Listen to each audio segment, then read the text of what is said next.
बहू इतनी रात को क्यों सब्जी काट रही है? बहू, रात का खाना तो बन गया है, ये किसके लिए खाना बना रही है तू? माँ जी ये बोल रहे थे मैं भिंडी की सब्जी नहीं खाऊंगा, इसलिए मैं इनके लिए गोभी की सब्जी बना रही हूँ। अच्छा तो अब बात यहाँ तक पहुँच गई है। वाह बेटा वाह, तूने ना सबको बिगाड़ के रखा है। मैंने क्या किया माँ जी? बहू जब तू इस घर में शादी करके नहीं आई थी ना, तो मैं करेले की सब्जी बनाऊँ, आलू की सब्जी बनाऊँ, कुरूरी की सब्जी बनाऊँ, सब चुपचाप खा लेते थे, कोई मुझसे कंप्लेन करने नहीं आता था।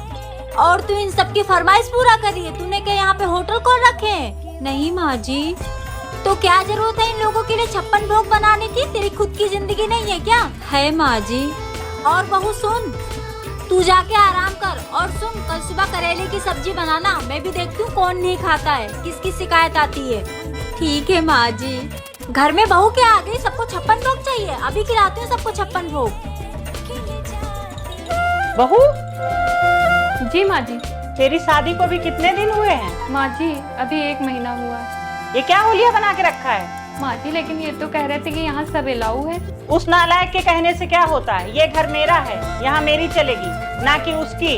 लेकिन माँ जी दीदी भी तो ऐसे कपड़े पहनते हैं, लेकिन उनके ऐसे कपड़े पहनने से आपको कोई प्रॉब्लम नहीं होती। अच्छा तो तू मेरी बेटी की बराबरी करेगी और मुझसे जबान लड़ाएगी? नहीं माँ जी, अगर आपको नहीं पसंद है तो मैं चेंज कर लेती हूँ। अरे बहू रुक जा। बेटा तू इन कपड़ों में बहुत अच्छी लग रही है, मैं तो तेरे मजे ले रही थी। बहू और कितना टाइम लगेगा? जल्दी चलो, हम लेट हो रहे हैं। बस आई माँ जी। अरे क्या यार मम्मी, इससे तो अच्छा हम दोनों चले जाते। इस भाभी ने ना फालतू का लेट करा दिया। चलिए माँ जी मैं तैयार हूँ। अरे देखो माँ, भाभी को ये कैसे कपड़े पहन गए, इन्हें जरा भी शर्म नहीं है। अरे ओ भाभी, ये आपका मायका नहीं ससुराल है, और ससुराल में सिर्फ साड़ी पहनी जाती है। चलो जाओ और साड़ी पहन के आओ। ठीक है दीदी, आप गुस्सा मत कीजिए, मैं भी साड़ी पहन कर आती हूँ। रुक जा बहू, कोई जरूरत नहीं है साड़ी पहनने की।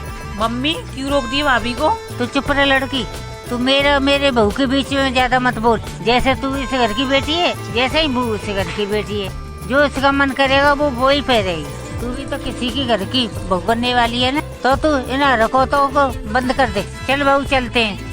ठीक है माँ जी। और तू चलना तो चल हमारे साथ, वरना तो घर पे ही रह। चल बहू।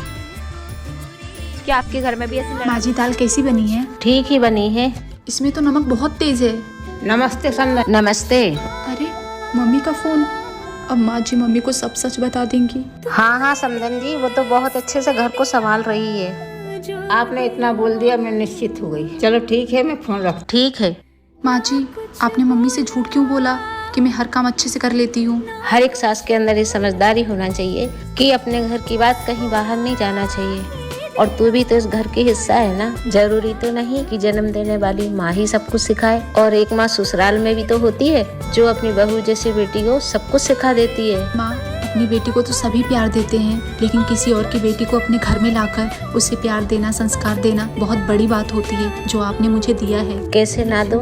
तू भी तो किसी की बेटी है। मैंने तुझ में और मेरी बेटी में कभी कोई फर्क ही नहीं समझा। माँ आप जैसी सास पाना हर लड़की के लिए बहुत सौभाग्य की बात होती है। जो बहू, तेरी माँ का फोन आया था और वो कह रही थी कि मेरी बेटी का पहला बच्चा मायके में ही हो। तू है ना पैकिंग कर ले, मैं बेटे को कह के तुझे पहुँचवा देती हूँ। ठीक है माँ जी।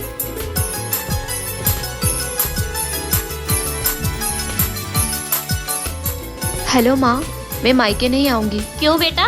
क्योंकि मेरी सासू माँ की इच्छा है कि मेरा पहला बच्चा मेरे ससुराल में ही हो। लेकिन बेटा तेरी सासू माँ तेरा अच्छे से ख्याल नहीं रख पाएगी। अरे माँ ऐसा नहीं है, वो तो बहुत अच्छी है, और वो तो मेरा अभी से ख्याल रखने लग गई है, आपकी तरह। ठीक है, जैसा तुझे ठीक लगे। ठीक है माँ। ये ले बेटा हल्दी वाला दूध, मैंने अंजू को तुझे देने के लिए बोला था, उसने मुझे दे दिया।